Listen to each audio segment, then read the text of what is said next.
जो मॉडल्स का है, मॉडल्स का एक बार बनाने की कोशिश कर रहा हूँ ताकि मैं आपको इंग्लिश लैंग्वेज में हम किस तरह से कैन यूज करते हैं।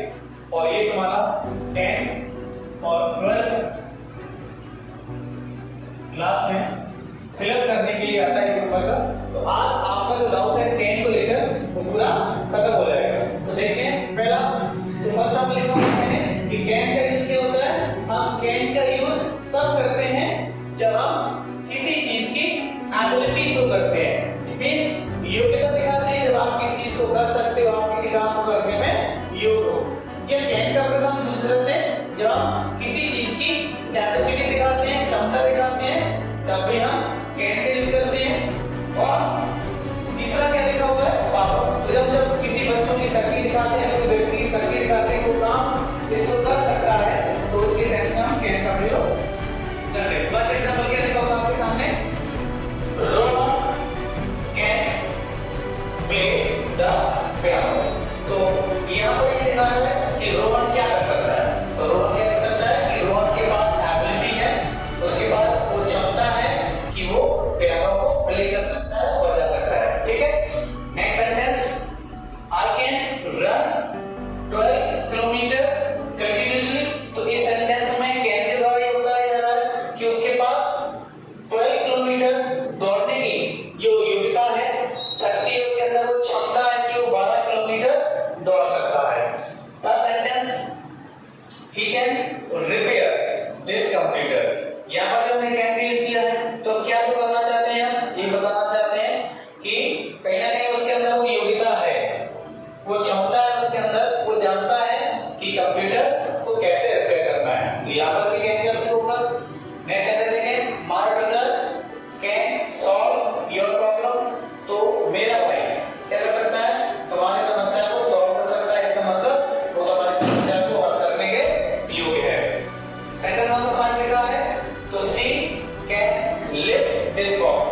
तो यहाँ पर हमने कैन का प्रयोग किया है ये दिखाने के लिए कि ये वो है जो है ना, वो इस बॉक्स को उठा सकती है। तो इन सभी पांचों सेंटेंसों में ये दिखाया है कि कैन का प्रयोग हम कब करेंगे, जब आप किसी भी सेंटेंस में एबिलिटी, कैपेसिटी और पावर को शो कर रहे होंगे, तो उन सेंटेंसों में आप कैन का प्रयोग करोगे। ये आपके सामने मैंने 5 एग्जांपल लिखे हुए हैं। ठीक है, तो ये आपको पहला यूज जो है कैन का, वो समझ में आ गया होगा कि हम कैन का प्रयोग एबिलिटी, कैपेसिटी और पावर को दिखाने के लिए किस तरह से यूज किए हैं, वो मैंने आपके सामने लिखे हैं। ठीक है, अच्छी बात बोली, आपको अच्छी लगी। दूसरा यूज है जब आप किसी व्यक्ति से कुछ परमिशन लेते हैं, तब भी हम कैन का प्रयोग करते हैं। लेकिन सर कई लोग तो कहते हैं सर कैन का प्रयोग परमिशन के लिए पे का भी होता है, कोड का भी होता है। लेकिन यहाँ परमिशन का प्रयोग कैन के किस सेंस में करेंगे वो आपको मैं बताने की कोशिश कर रहा हूँ। तो कैन का प्रयोग आप परमिशन के लिए कब करोगे, जब आप किसी छोटे व्यक्ति से परमिशन ले रहे हो। ठीक है, जैसे यहाँ पर आप किसी व्यक्ति से रुपए उधार ले रहे हो, क्या बोलोगे, can you lend me $200। It means जिस व्यक्ति से आप ये पैसे मांग रहे हो वो व्यक्ति आपसे छोटा है, तो उस सेंस में आप अनुमति लेने के लिए, परमिशन लेने के लिए कैन का प्रयोग कर सकते हो। अब आपने बोला यहाँ पर you can go now. It means कोई व्यक्ति आपसे छोटा है, तो आप उसको परमिशन दे रहे हो कि अब तुम जा सकते हो। यहाँ पर कोई कंडीशन है सेंटेंस नंबर 3 में, they can not park the car here. यानी वे यहाँ पर पार्क यानी कार को पार्क नहीं कर सकते हैं। यहाँ उसे परमिशन देगा, उसे अनुमति नहीं दे रहे हो कैन के द्वारा, क्योंकि आप उससे बड़े हो, वो व्यक्ति आपसे छोटा है। जो सेंटेंस है, you can use my mobile. यानी आप अपने छोटे भाई, अपने किसी छोटे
किसी